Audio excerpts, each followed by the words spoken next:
Wenn man genug Zeit auf YouTube verbringt, stößt man irgendwann auf den Kanal GeoWizard von Tom Davies. 2019 hat Tom versucht, Wales in einer komplett geraden Linie zu durchqueren.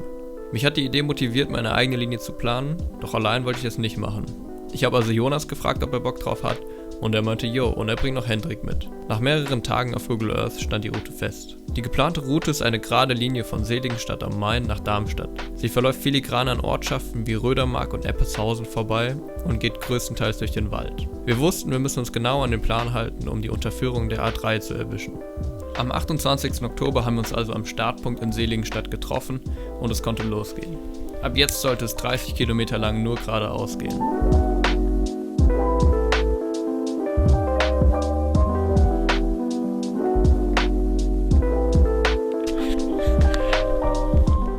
Wir haben getippt, über wie viele Zäune wir klettern müssen auf dem Weg bis nach Darmstadt.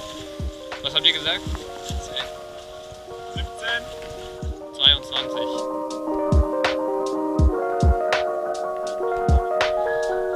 Ja, das hier möchte ich kurz kommentieren. Über ein frisch gesätes Feld zu laufen ist natürlich ziemlich dumm und ich will auch nicht versuchen, das jetzt zu rechtfertigen. Bei späteren Feldern haben wir darauf geachtet, nur eine Fußspur zu hinterlassen, um möglichst wenig Schaden an den Pflanzen anzurichten. Falls ihr auch sowas plant, achtet bitte darauf, dass eure Linie nicht über Ackerflächen geht. Auch ich werde das nächstes Mal tun. Nach einem ziemlich guten Start haben wir bald gemerkt, dass Satellitenbild und Realität nicht immer übereinstimmen, sodass durch die Schrebergärten hier kein Durchkommen war. Kurz darauf haben wir realisiert, dass auch das mit dem GPS nicht so funktioniert, wie wir es uns vorgestellt haben. Statt dass die Route an ihrem Platz geblieben ist, wurde uns immer nur die gerade Linie zu unserem Zielpunkt von der aktuellen Position aus angezeigt. Wir haben spontan keine Lösung für das Problem gefunden und haben dann einfach so weitergemacht. Es ging direkt los mit ersten Hindernissen.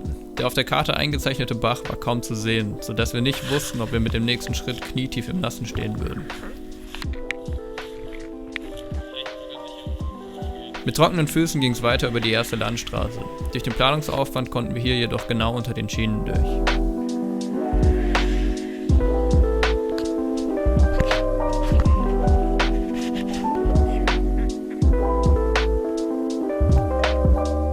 Wenn Wege überflüssig werden.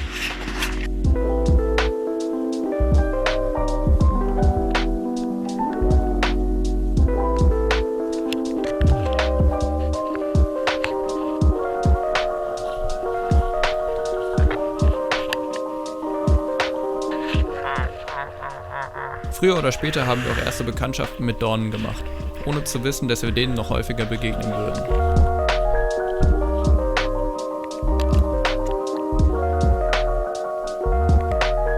Bis hier lief es ziemlich gut mit der geraden Linie, doch auf dem nächsten Feld war gerade ein Bauer am Arbeiten.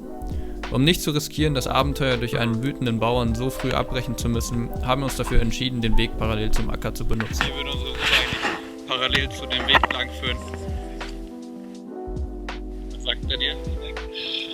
Bei der Unterführung unter der A3 durch wussten wir, dass wir wieder auf unserer Route sind. Sobald es jedoch in den Wald ging, war eine genaue Navigation kaum möglich. Aber hier ging das Abenteuer erst richtig los.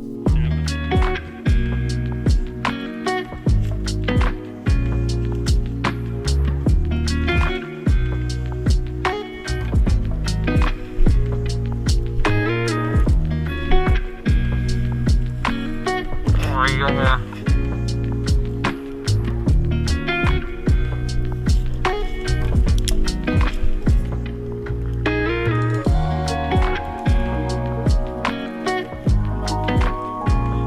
Nach 3,5 Kilometern waren wir schon auf die erste Pause angewiesen. Wenn wir am ersten Tag die Hälfte der Strecke schaffen wollen, mussten wir das Tempo ziemlich anziehen.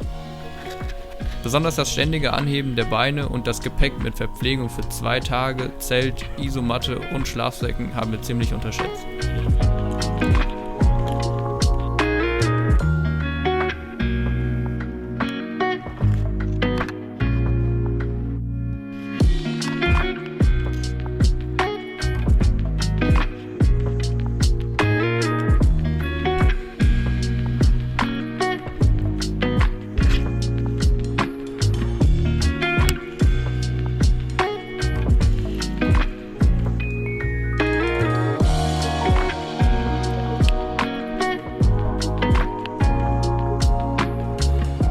Erst als wir wieder aufs offene Feld kamen, haben wir gemerkt, wie gut wir im Wald vom Regen geschützt waren.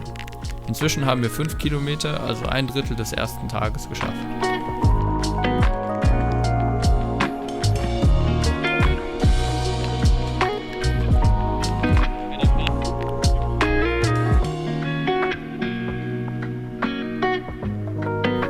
Nachdem wir im Opel-Testzentrum in Rottgau vorbei sind, kam sogar die Sonne raus. Doch gerade die nassen Blumenwiesen haben unsere Schuhe und Hosen komplett durchnässt.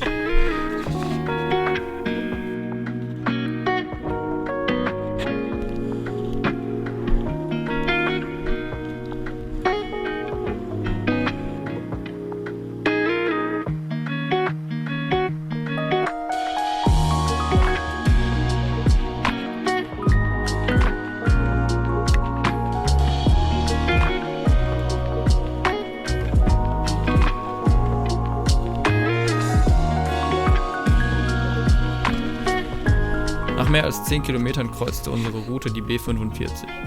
Der Feierabendverkehr auf der zweispurigen Bundesstraße hat uns die Entscheidung nicht schwer fallen lassen, einfach die nächste Brücke zu benutzen und auf der anderen Seite auf die Route zurückzukehren.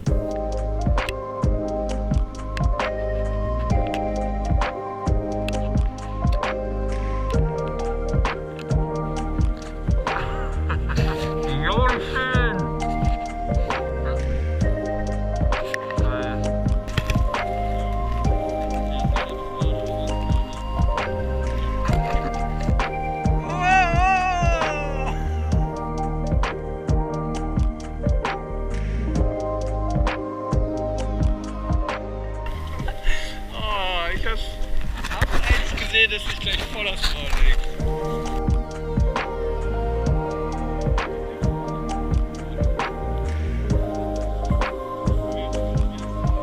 Auf den letzten 4 Kilometern zu unserem potenziellen Schlafplatz haben jedoch noch einige Hindernisse auf uns gewartet. Das war Teil 1 von unserer Straightline Mission. Ob wir es bis nach Darmstadt schaffen und ob wir überhaupt einen Schlafplatz finden, gibt es dann in Teil 2 zu sehen. Das ist eine Sackgasse.